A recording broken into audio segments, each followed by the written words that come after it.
Hello and welcome. Today, you're not just going to hear a story. You're going to feel it, live it, learn from it. This is the real untold story of a woman who started with absolutely nothing and built one of the most powerful brands in the world. From a small bed in an orphanage to dressing queens, movie stars, and presidents' wives. From sewing in silence to changing fashion forever. Her name is Coco Chanel, but she wasn't born Coco. She created herself. She designed her life like a masterpiece. And she taught the world this one truth. Elegance is not about wealth. It's about strength. And in this series, you will learn how to turn your pain into power, how to build your identity from scratch, how to become unforgettable, just like a brand, how to speak and understand English better through powerful storytelling. So grab your notebook, turn off all distractions. This is not just a story. It's a life-changing experience, and your English will get better with every word. Now let's begin. Part 1. The Girl in the Orphanage. Before the perfume, the handbags, the luxury, the logo, before the world said Chanel means elegance, there was a little girl named Gabrielle Bonheur Chanel. She was born on August 19th, 1883 in Saumur, France. A small town. Quiet, dusty roads, gray skies. No sign of fashion, no sign of fame. Her father's name was Albert Chanel, a street vendor. He sold clothes and random goods. Her mother's name was Jeanne Devol, tired, sick, overworked, always coughing. They had 5 children. Gabrielle was the second. They were poor, very poor. Not the we can't buy toys kind of poor, the we don't know if we'll eat tomorrow kind. When Gabrielle was just 12 years old, something happened that changed her life forever. Her mother died. She had been sick for years, tuberculosis, no hospitals, no medicine, just pain. And one day she stopped breathing. Gabrielle stood in the corner of the room, silent. Her younger siblings were crying. But she just stood there. She was numb, cold, broken. After the funeral, her father, Albert Chanel, packed a small bag. He kissed the children, once, and then he walked away. He didn't come back, not in a week, not in a year, not ever. He abandoned them. And just like that, Gabrielle Chanel became an orphan. She was sent to an orphanage run by Catholic nuns in Aubazine, deep in the countryside of France. The building was gray, cold. The nuns were strict, silent, always praying, no laughing, no dancing, no joy. But in this prison of silence, something strange happened. Gabrielle learned discipline, she learned simplicity, and most importantly, she learned to sew. With a small needle and some black cloth, she stitched her first lines of fabric. She didn't know it then, but those stitches would change the world. At the orphanage, everything was black and white. The clothes, the beds, the curtains, the uniforms. To the world, black meant grief. To Gabrielle, it became a color of strength.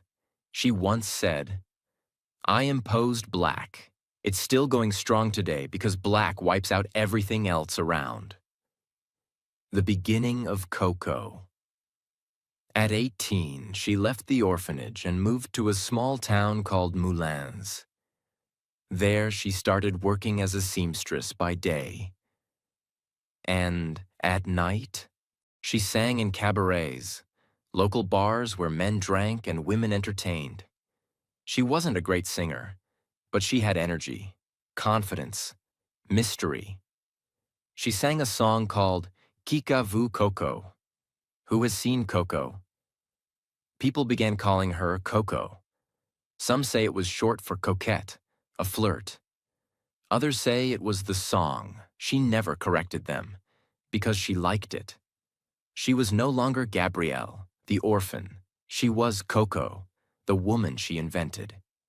While singing, Coco met a rich young man named Etienne Balsan, a former cavalry officer. He was handsome, charming, full of money.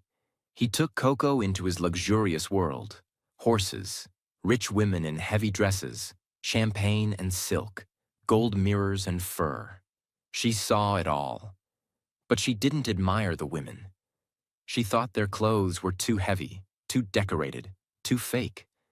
She whispered to herself, a woman should feel free in her body, not trapped in fabric.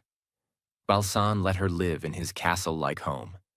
There she designed hats, simple, elegant, different. And soon, other women wanted them. Then came Arthur Boy Capel, an English businessman and Balsan's friend. He wasn't just rich. He was wise, respectful, and he saw Coco's fire. He told her, "You don't belong in someone else's house. You should have your own name on a building." He believed in her. He gave her $3,000 to open her first shop. That's nearly $90,000 today. Coco said, "He gave me the courage to become me." She opened her first boutique in Paris at 21 Rue Cambon. The sign said, Chanel Modes, Chanel Fashion. She sold hats at first, simple, bold, different. In a world where fashion meant big feathers and corsets, Coco gave women freedom, and they loved it. Actresses wore her hats. Rich women whispered her name. Chanel, Chanel, Chanel. A brand was born. The year was 1910. In Paris, the streets were busy with horse-drawn carriages. The Eiffel Tower had only been standing for 21 years, and the world of fashion was controlled by men. Women were still wearing corsets, tight, uncomfortable underclothes that squeezed their bodies to make their waists look tiny. It was painful. It was tradition. It was considered beautiful. But Coco Chanel didn't agree. She looked around and said, "Why should a woman suffer to look beautiful? Why should fashion control us? Why can't we be free?" At the time, this idea was shocking. But Coco didn't care. She didn't want to follow fashion. She wanted to redefine it. At first, she only sold hats. But after her shop became popular, she began making clothes. Clothes that were simple, elegant, and most importantly, comfortable. She used jersey fabric. That was a cheap, stretchy material used mostly for men's underwear back then. Other designers laughed at her. "Women don't wear that. It's too plain, too poor," they said. But Chanel didn't care. She said, "Luxury must be comfortable. Otherwise, it is not luxury." And for the first time, women felt free. They could move, breathe, walk without pain, and still look beautiful. That was the real beginning of the Chanel brand. She was not selling clothes. She was selling independence. World War I, when fashion went quiet. In 1914, the world changed. World War I had begun. Explosions, fear, separation, death. Everything slowed down. Factories were destroyed. Families were torn apart. Paris was no longer the city of love. It was the city of survival. But even in that pain, Coco Chanel found opportunity. While many businesses closed, she kept working. She moved to Deauville, a coastal town, and opened a new shop. Women had no time for fashion shows. They needed clothes they could work in, run in, live in. So she made simple dresses, loose pants, cardigans, and hats that stayed on in the wind. This was not just fashion. This was resistance. Coco Chanel was designing for survival, not just beauty. And people noticed. Her clothes became a symbol of a new kind of woman. Not a decoration, but a force. In 1919, Coco's life took a painful turn. Her lover and supporter, Arthur Boy Capel, died in a car crash on the French Riviera. He was only 38 years old.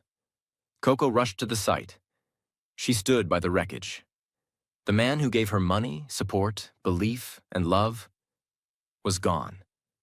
She cried, not loudly, but deeply. And then she said something unforgettable. In losing Capel, I lost everything. She wore black for weeks, months, years.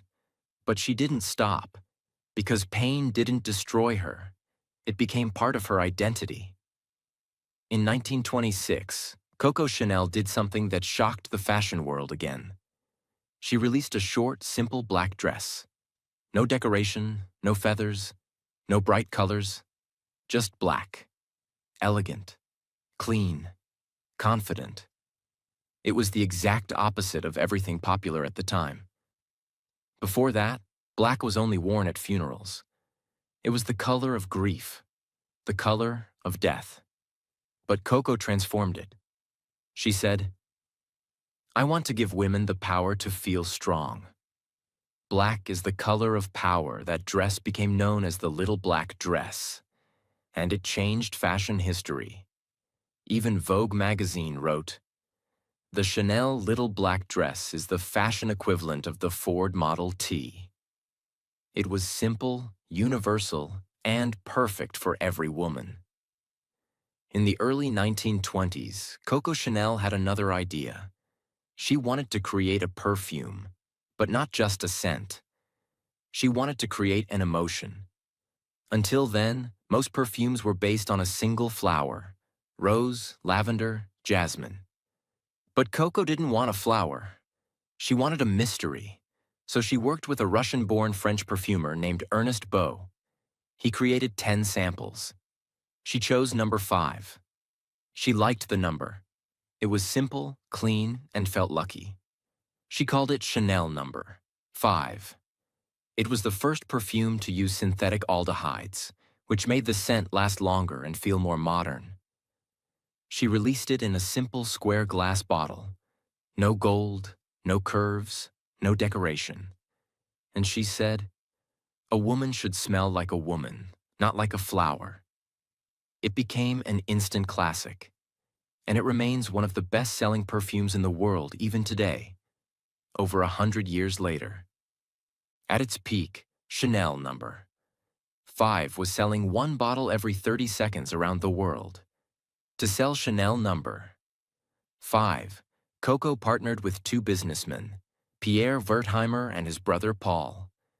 They had the factories, the money, the distribution channels. She had the name and the vision. But the deal they made was unfair. She agreed to 10% of the profits. The Wertheimer brothers would get 70%, and her partner Théophile Bader would get 20%. Later, she realized how much she had lost. Chanel number 5 was making millions of dollars, and she was getting only a small share. She felt angry, betrayed, and tried for years to fight back legally. But she couldn't break the contract. Still, she kept building her empire. Because Coco Chanel was not just a designer, she was a warrior in silk gloves. By the late 1920s, Coco Chanel had become more than a woman.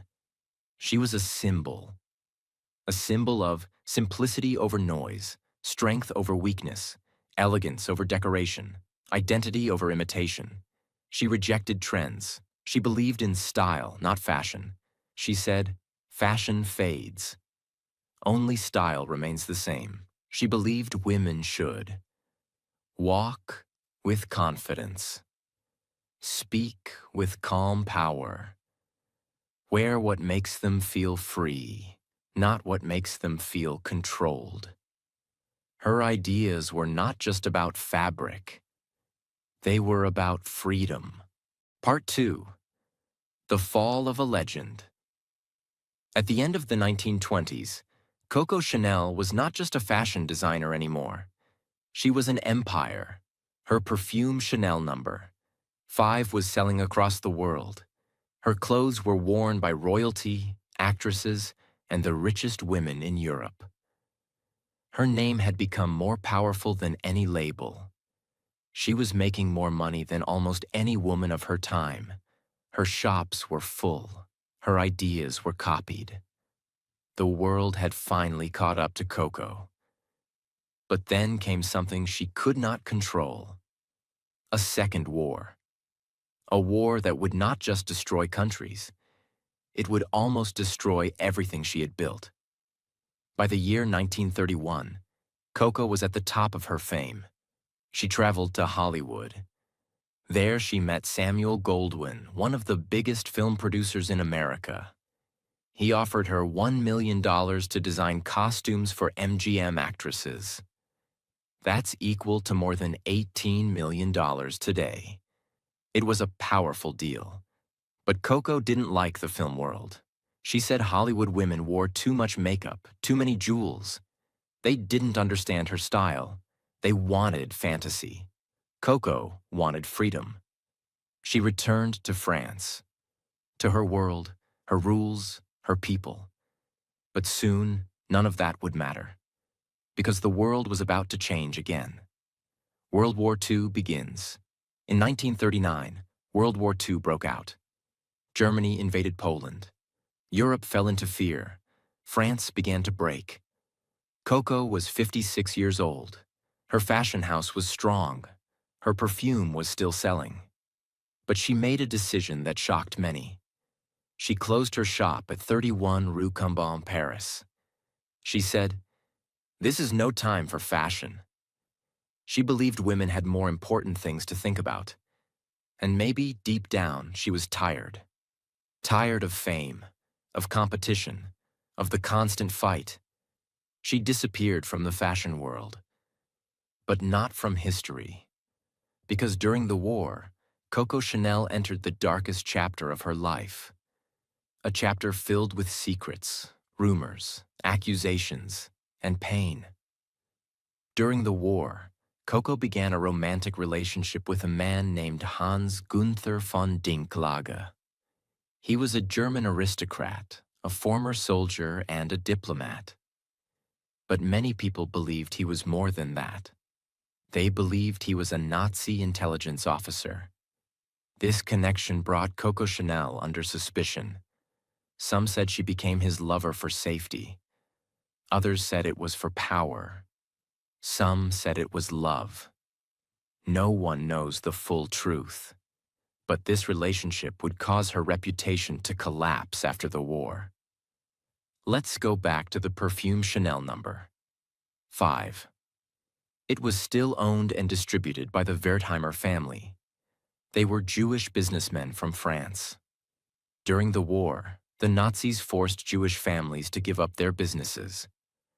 Coco saw an opportunity. She tried to take back full control of her perfume by writing to the German authorities saying, "The owners of my perfume are Jews. Under the laws of occupation, I should now own it fully." This was a dangerous and morally questionable move. Later, some would say she did it out of revenge because she never liked the deal. Others would say it was an act of greed. Some believed she just wanted to survive. But the truth is, it happened. And the moment people found out, her name became a shadow of what it once was. But the Wertheimer family was smart. Before leaving France, they had legally protected their business by giving it temporarily to a non-Jewish Frenchman. So Coco's plan failed. They returned after the war and kept control of the business. In 1944, France was liberated. The Nazis were defeated. The French began looking for people who had helped the enemy. Coco Chanel was arrested.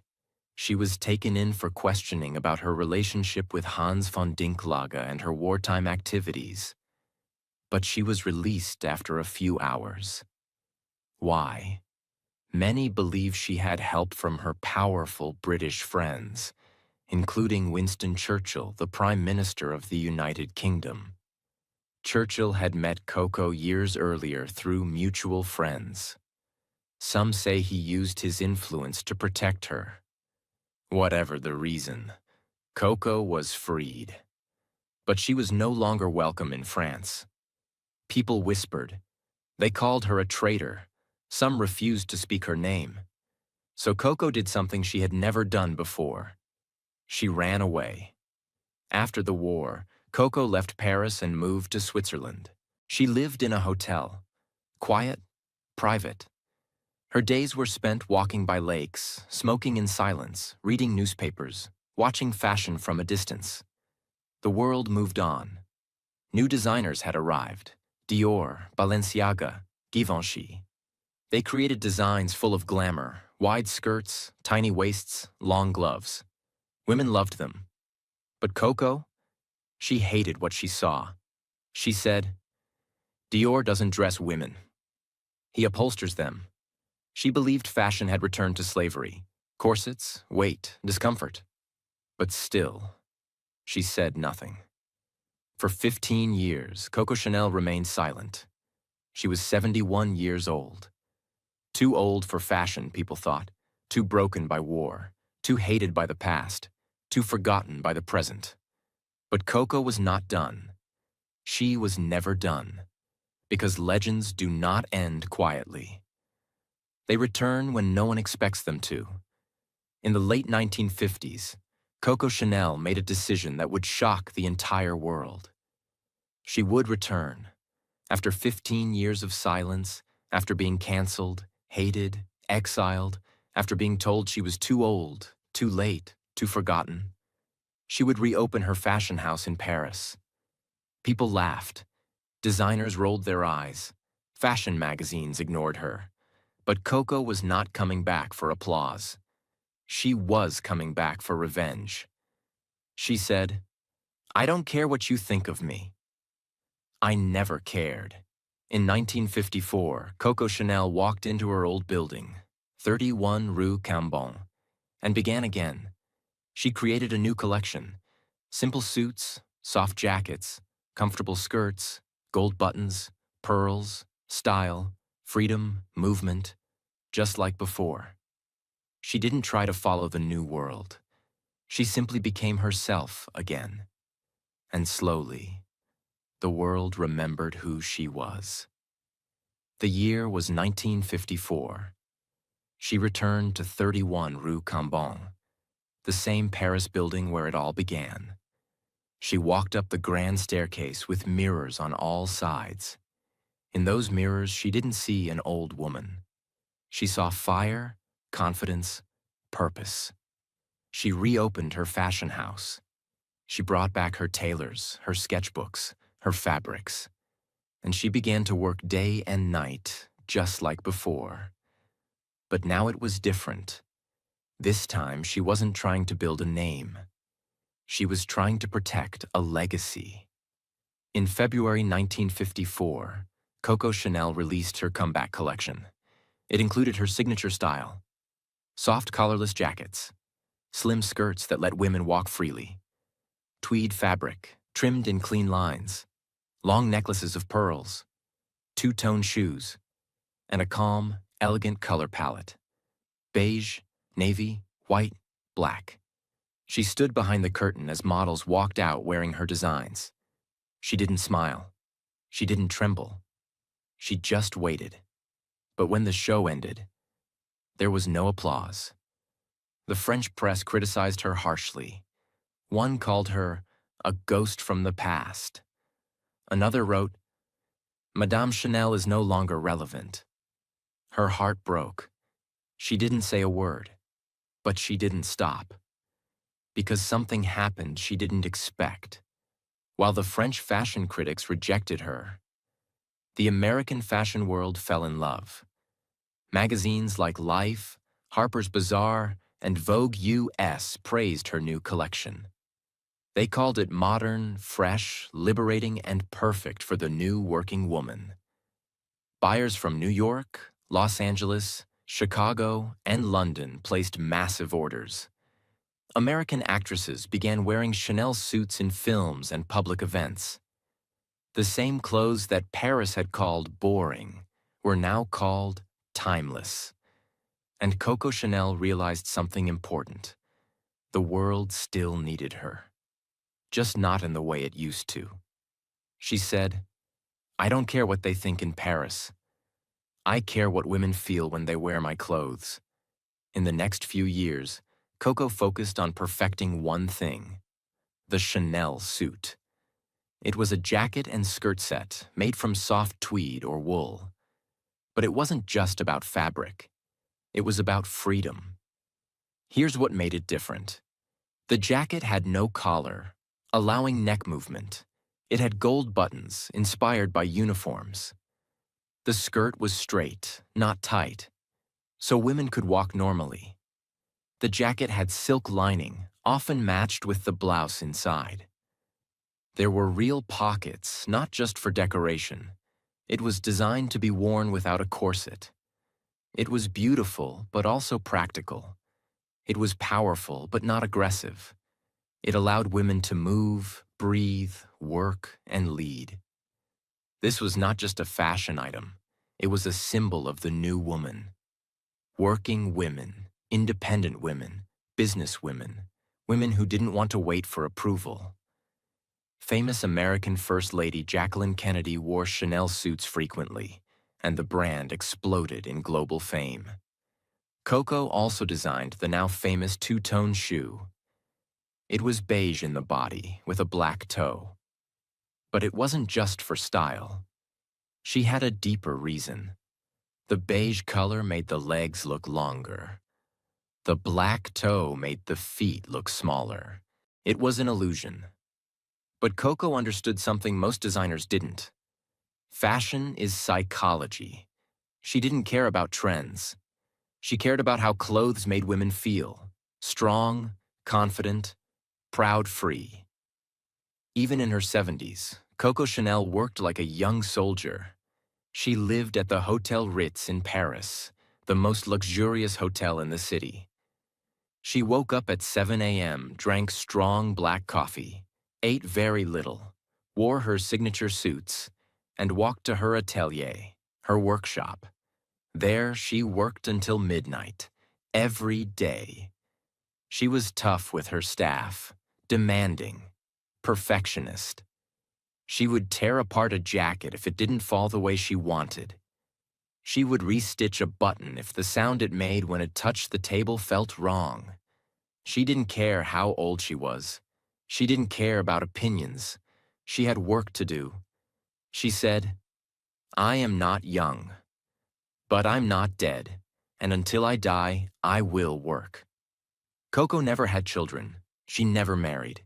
She had many lovers in her life, but no one ever owned her, because time was her only true partner. She said, "I never wanted to be dependent. Love can fade, but work is forever." In a world where women were told to marry young and stay silent, Coco chose something else. She chose to build an empire, not a household. She chose to create style, not follow it. And now, in her late 70s, that empire was bigger than ever. By the end of the 1960s, Chanel had become one of the most recognized fashion brands in the world. Her designs were in Paris, London, New York, Los Angeles, Tokyo, Milan, and almost every capital city in Europe. Chanel No. 5 was still the best-selling perfume on earth. It was generating millions of dollars every year in revenue. The Wertheimer family still owned the majority of the perfume business. But Coco had regained control of her fashion house. Her clothes were worn by queens, first ladies, movie stars, businesswomen, and ordinary women who wanted to feel extraordinary. But Coco never celebrated publicly. She didn't go to parties. She didn't smile in magazines. She didn't take vacations. She simply worked. Every day, every moment. Part 3. The Woman Who Refused to Stop. Coco Chanel was now in her late 70s. She had returned to fashion with full power. Her brand was once again strong in France, beloved in America, and respected around the world. She was living at the luxurious Hotel Ritz in Paris, not just as a guest, but as a symbol of timeless success. But Coco was not spending her final years relaxing. She was still working every single day, as if she were still 30 years old and chasing a dream. Because Coco never worked for money. She worked for control, for beauty, for freedom, and for immortality. Every day of Coco Chanel's life was organized, disciplined, and intentional. She woke up early in the morning, always alone. She preferred silence in the morning. No phone calls, no meetings, no noise. She would drink a hot cup of black coffee, often with a small croissant. She didn't eat much. Her meals were light, controlled, simple, like her designs. She bathed, applied her signature Chanel number, 5 perfume, and she always wore a suit. Never pajamas, never lazy clothes. To her, every day was a chance to design life. She once said, "Dress poorly, and they remember the dress. Dress perfectly, and they remember the woman."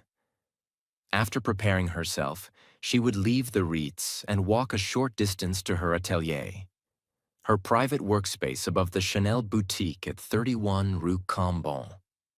There she began her real work. Coco designed her workplace like a temple. There was a grand staircase lined with mirrors.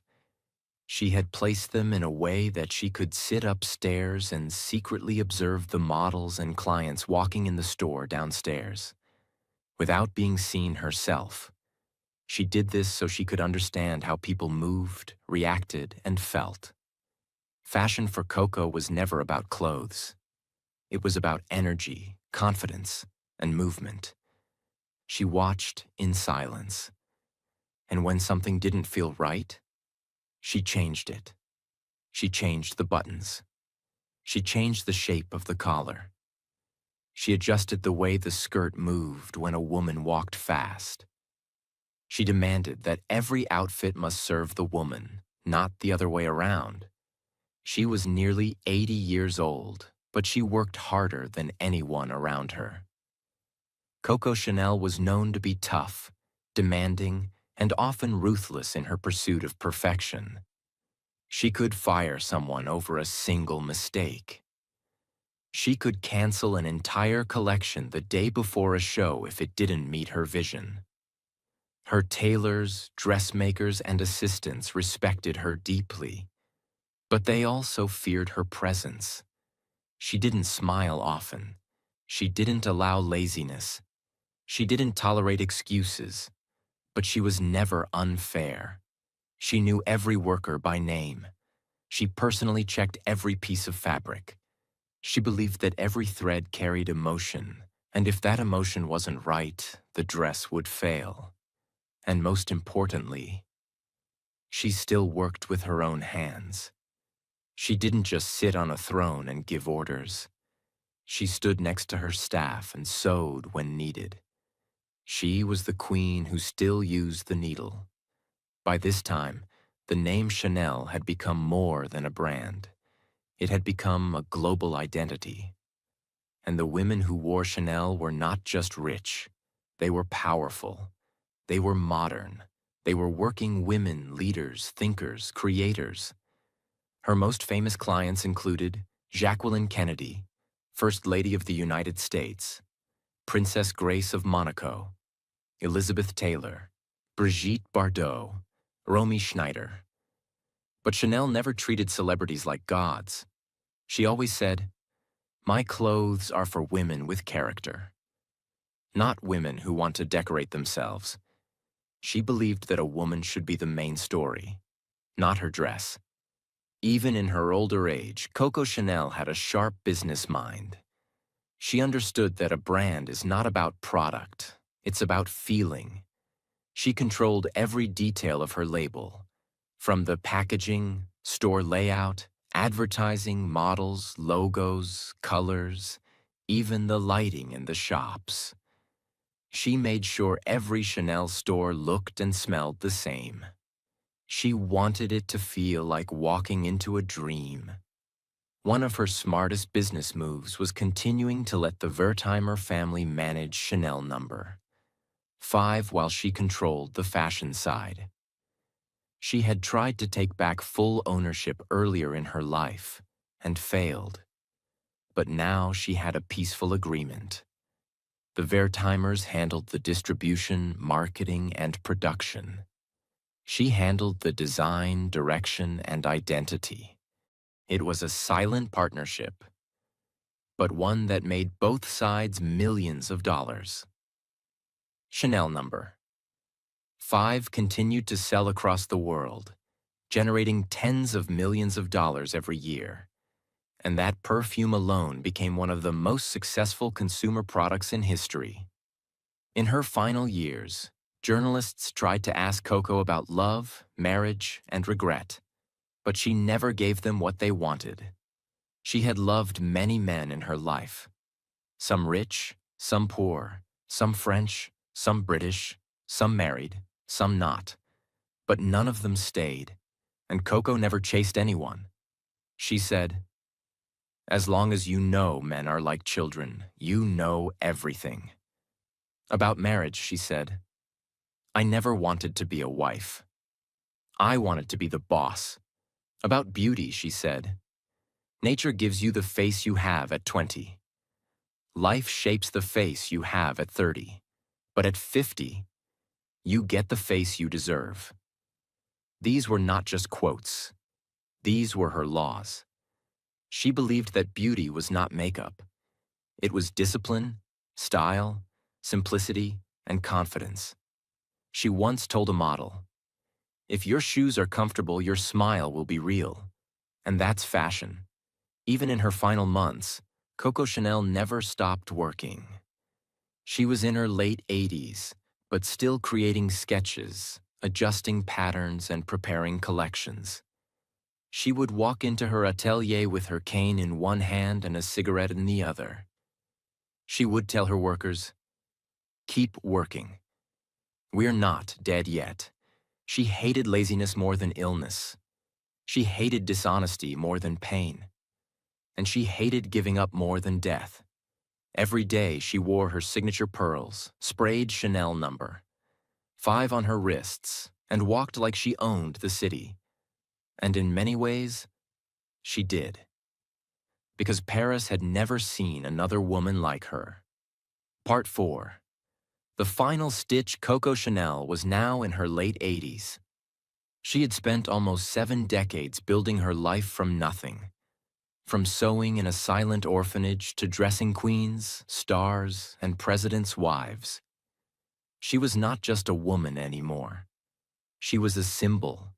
She was not just a designer. She was a movement, and not just a name. She was a timeless idea. Her days were quieter now, but she still refused to stop working. Every morning she would wake up in her private suite at the Ritz Paris, room number 302, alone but never lonely. She would sit by the window with her coffee, wearing her usual clean, structured jacket and strands of pearls, looking down at the busy Paris street. Even in her final year, she was still going to her atelier, still correcting fabrics, still directing fittings, still designing, still ruling. But the end was near, and Coco could feel it. It was January 9th, 1971, a Saturday. Paris was cold. The streets were wet with melted snow. The sky was gray. Inside the Chanel atelier, the tailors and dressmakers were working quietly. Coco entered the room around 9 a.m. She was slower now, her steps shorter, but her eyes still sharp. She walked around, looked at the newest sketches, touched the tweed of a jacket, and gave instructions to her assistant. "Make the collar higher. The woman's neck must look longer. The sleeve must fall softer." Even at 87, she had the energy of someone fighting for her first collection. She stayed until 5 p.m., longer than anyone expected. Before leaving, she looked at one of her favorite models and said, "You see, that's how you live. Working." always working. Then she returned to the Ritz. She took a bath. She had dinner. She called her maid. Everything was quiet. Paris went to sleep, and so did she. On Sunday, January 10th, 1971, at around 9 a.m., the hotel maid entered her room with breakfast. Coco Chanel was lying on her bed, one hand under her cheek, one arm resting on her side. Her eyes closed, peaceful. She had died in her sleep. The doctor said it was natural causes. No pain, no struggle, just rest. Her final words, spoken the night before, were, "You see, this is how you die." The news spread quickly across France, then across Europe, then the world. The newspapers printed her face. Photographers stood outside the Ritz. The fashion world went silent because something more than a person had passed. A chapter of human history had closed. Coco Chanel's funeral was held on January 13th, 1971, at the Church of the Madeleine in Paris. Hundreds of people came: models, designers, writers, business leaders, friends, enemies. Many women wore Chanel suits. Many sprayed Chanel number 5 on their wrists before walking in. The front row was filled with flowers, mostly white camellias, her favorite. She had once said, "A woman should be like a flower." Beautiful, yes, but also able to grow anywhere. They placed her body in a white casket, wearing one of her signature suits, her pearls around her neck, and a final mist of Chanel number 5 on her collarbone. It was not just a goodbye, it was a farewell to an era. After Coco Chanel passed away, people thought the brand might collapse. But it didn't, because Chanel was never just Coco. She had built a system, a structure, a soul. Her atelier continued to work under her last instructions. In the years that followed, the Wertheimer family, the original owners of Chanel number 5, bought the fashion side of Chanel too. They became the full owners of Chanel SA and decided to keep the brand alive, not just as a memory, but as a living, evolving symbol. They invested in the brand, protected her legacy, and in 1983, they made the most important decision. They hired a new creative director to lead the brand. His name was Karl Lagerfeld. Karl Lagerfeld understood Coco's vision deeply, but he also knew something important. He knew that to keep a legend alive, you don't copy it. You evolve it. Under his leadership, the Chanel brand reached younger generations, created fashion shows across the world, built luxury stores in Tokyo, Dubai, New York, and Beijing, introduced modern designs while protecting the core values of Coco's simplicity, structure, and elegance. And today, Chanel is one of the most successful and profitable fashion brands in the world. It generates billions of dollars in revenue every year. Chanel number 5 is still one of the best-selling perfumes on the planet. The double C logo is known in every corner of the world. The Chanel suit is still worn by celebrities, politicians, and leaders. The two-tone shoe, the little black dress, the beige and black color scheme, and the signature pearls all still live on. Coco is gone, but her soul is stitched into every fabric, every store, every bottle, and every runway. Coco Chanel once said, "My life didn't please me, so I created my life." That is the lesson. She didn't come from power. She wasn't rich. She wasn't born beautiful. She wasn't protected by anyone. She lost her mother at 12. She was abandoned by her father. She lived in an orphanage. She was rejected by many. She faced heartbreak, betrayal, and war. She was called a traitor, a woman of scandal, a failure. But she refused to become a victim. She trained her hands. She trained her eye. She trained her mind. and she built an empire out of needles, fabric, and silence. She taught women that style is not decoration. It is dignity. She proved to the world that a woman could rise without marriage, build without help, and remain elegant without ever being owned. As promised, through this long, emotional journey, you didn't just learn Coco's story. You learned how to read, feel, and understand English in a new way. You learned how to follow a long, real biography. You saw how powerful storytelling improves your vocabulary, your sentence rhythm, and your understanding. And most importantly, you saw that language becomes more powerful when it connects to emotion. And that was the story of Coco Chanel. Not just a fashion designer, not just a perfume bottle, not just a name stitched into luxury, but a girl who had every reason to fail and still built a name the world would never forget. She didn't just design clothes. She designed identity. She taught us that silence can be powerful, that pain can become your brand, and that no matter where you begin, you have the right to create a life worth remembering. So if you're lost, if you're tired, if the world doubts you, remember this: you don't have to be born lucky. You just have to be brave enough to begin. Now it's your turn to build your name, your story, your empire. And if this story moved you, taught you, or gave you even a small spark, subscribe now, because on this channel, we don't just tell stories, we create legends, and we teach English through the fire of real life. So subscribe and join a journey that changes everything.